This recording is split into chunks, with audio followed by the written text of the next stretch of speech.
All right, 365 days of horsemanship, day 21, I think. Yeah,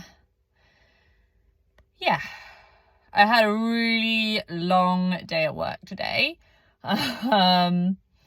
Yeah, pushed myself, challenged myself, really exhausted myself. It's been a really long week. Luckily, this is the last day of the week, even though it's Thursday.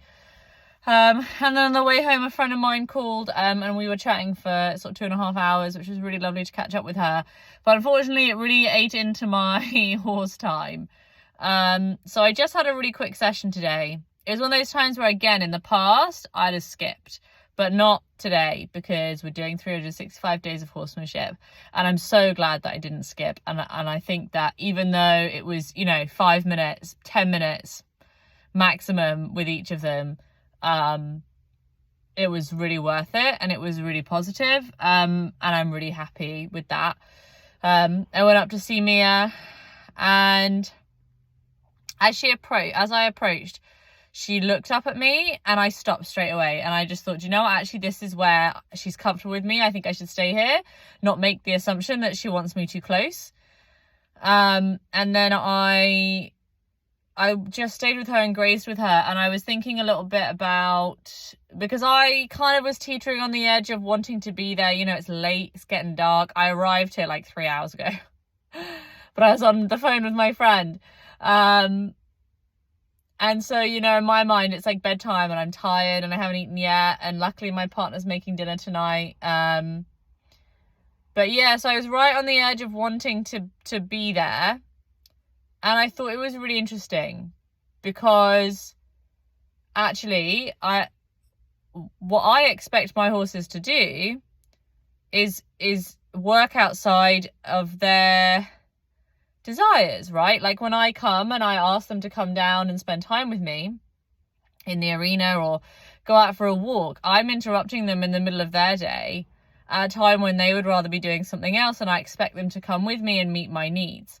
And so while I was there, I was thinking about, just in the same way that I expect them to stretch their limits and to make accommodations for me, I think it's also really important that I make accommodations for them.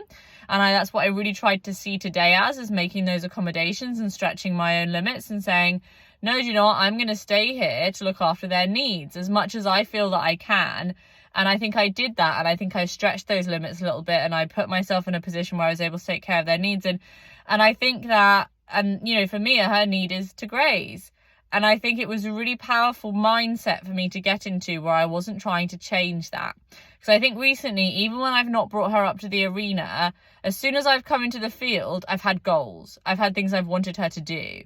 And I think whereas today, the shift was very subtle, but I just was happy with her existence. I wasn't asking anything of her. I didn't want anything of her. And I accepted her for who she was in that moment and what she wanted to do. And I didn't try to change that. And I think that there's a real place for that. And I think that it really helps the balance of the relationship to accept her for who she is. And I also think that it prevents brace, because brace is a big word in our relationship and she has a lot of it. And I think that potentially I have some brace around her eating, where I don't like that. I think it's unhealthy. My opinion is that she should be less concerned with it. And my opinion might be right, but also I'm creating my own brace against it, right? And so I think that it's positive to not always be invested in that. I think it's positive to not always be trying to change her, and sometimes accepting her for how she does feel, and to say, you can be obsessed with the grass and that's okay. I'm just going to be here with you and be in flow with you as best I can, and be with you in this moment. And I think I did a good job of doing that. And it was nice. I did feel that she got something from me being there. I felt that she was sort of relatively active for being interested in the food, and there was stuff going on. I didn't stay for very long, but it was a positive energy, and I was pleased with that. I went to see Lawrence, He came over to see me quite fast, and I grazed with him for a little bit. It's interesting. Even though I've known him for much longer, and I would say our relationship is much stronger, and much more reliable than my relationship with Mia, I actually would think that I find it more difficult to read him. Mia's much more extroverted in her expression of emotions than Lawrence is. He's much more introverted, and it's much harder for me to read him or to feel his feelings. And I definitely feel this sense that he doesn't really, not that he doesn't want me around, but that he doesn't need me.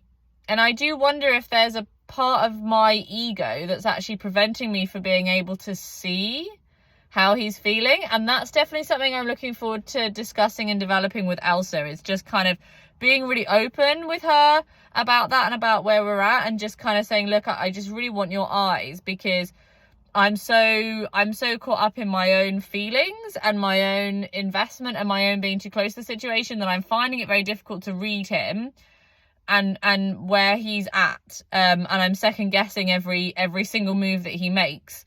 And I think I need to just build that relationship and just work out how to better connect with him, because I don't think that naturally it's as easy for us to communicate. Whereas Mia and I find it much easier to communicate with her. I can see when she's feeling a certain way about something, and I can then make the appropriate choice based on that. Whereas with Lawrence, it's much more of like a flat line, and that's much more difficult for me to know, and that makes me feel uncertain, and that makes me feel anxious, and then I get sort of paralyzed about what actions I should take, and what's okay to take. So I'm looking forward to discussing that with her. So I'm really pleased that I got out the car, and went up to see them, and I do think it was a positive experience. And I think that this is a really powerful lesson that I'm learning from this project, is I think there is benefit in every single day so far, and I'm only on day 21. It's only been 3 weeks. I mean, in reality it's been 4 weeks, because I was consistent for a week before I started the project. So this is a month now of every single day, which I don't know that I've ever done actually in my whole time of, I mean, maybe when I was first actually with horses, maybe when I was young in the riding school, when I had my first horse, I was probably there every day. But since then, I don't think I've been that consistent. Well, I was obviously in terms of being around for Lawrence originally when it was just him and I saw him every day, but I've never been that consistent in my horsemanship. I've never been that consistent in coming up with the intention to connect. So this is really good.